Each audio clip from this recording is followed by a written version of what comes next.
Hi, everyone. This is Stephanie Peters, CEO of the Virginia Society of CPAs, and I'm joined today by Gary Thompson, who is the chair of the board of the Virginia Society of CPAs. And thank you for listening to this message. It's been a challenging few weeks. I think we all know that. And I know we have several more weeks of this still ahead of us.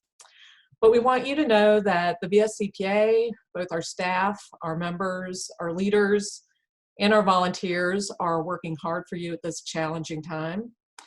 And it's really times like this is why the VSCPA exists. So, our entire team has been working remotely and we have not missed a beat. We've been able to move our live programs online, including our conferences.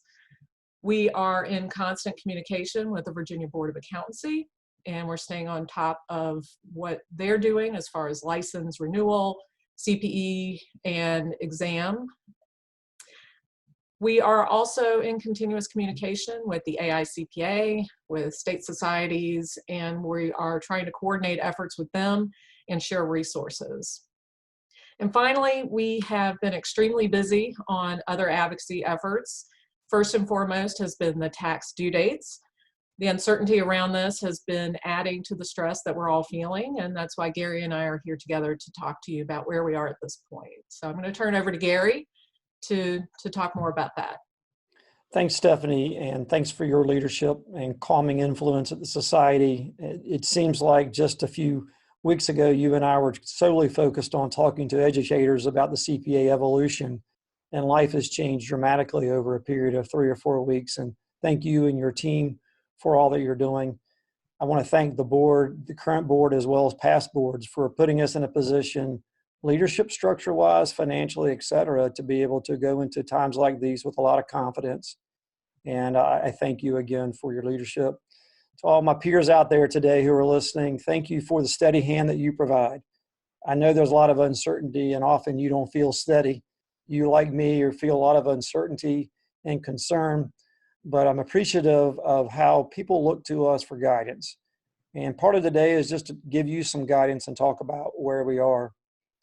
As Stephanie has mentioned, we've had a lot of success not only during this pandemic, but in other times of advocating for our profession.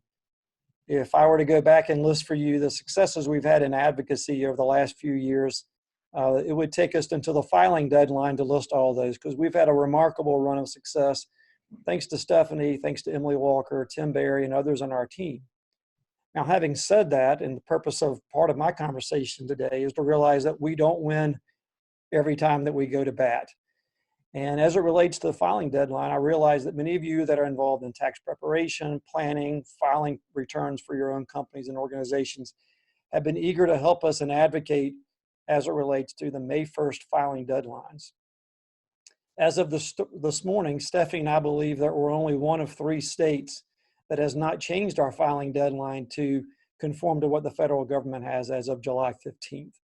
We want to talk a little bit about where we are and where our advocacy efforts have been around that.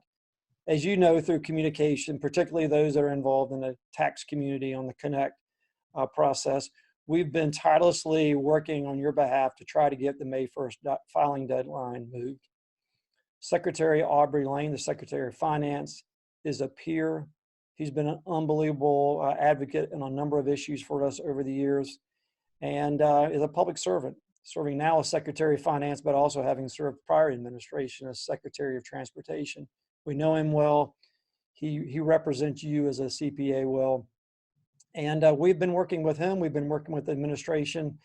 And this week it's been clear to me and to Stephanie, to Emily and Tim and our team that the May 1st filing deadline is not going to be moved. There are a number of reasons for that in terms of what's been articulated to that. Continuity of government and governmental services is certainly at the top of that list. But nonetheless, as we understand it standing here today, that will not be moved. So what we wanted to do is just remind you of where we are. May 1st remains the filing deadline. As in the past, automatic extensions are available on May 1st. That process has not changed remarkably from what we've had in prior years. One major change is that payments that would have been due May 1st are now due on June 1st. And in conjunction with that, the tax commissioner, Secretary of Finance, and the administration has waived any penalties for payments not received by May 1st and paid later. So the good news is no penalties for anything past May 1st. A number of you have asked us about interest. Interest is in the Code of Virginia. It's a statutory matter, and it cannot be changed by the governor, the tax commissioner, or the secretary of finance on their own. This is a legislative prerogative. Now, later this month, the legislature will come back into session to deal with other matters. We are hopeful at that time that they will pass something that will allow the interest to be waived during this time frame as well.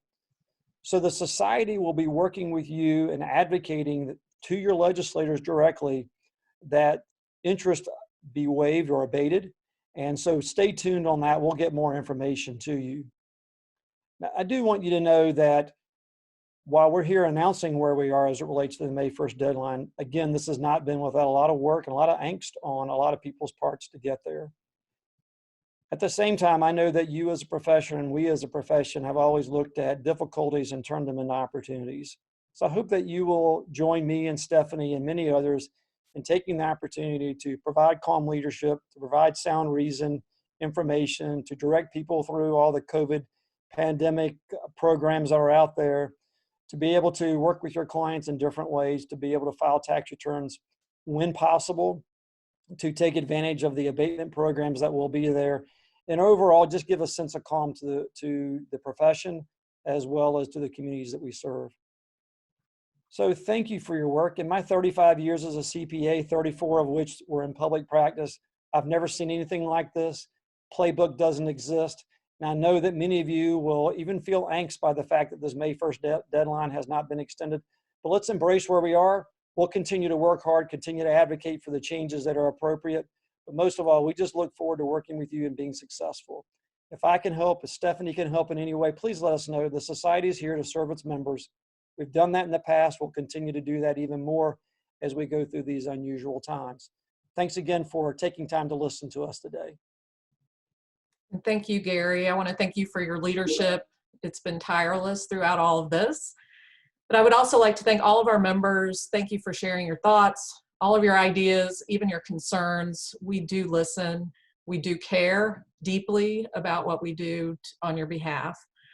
And we will continue to work very hard to represent you in the best way we absolutely can. So please stay safe, take care of yourselves and each other, and know that we will come through this. And I know on the other side, we're going to be stronger than ever.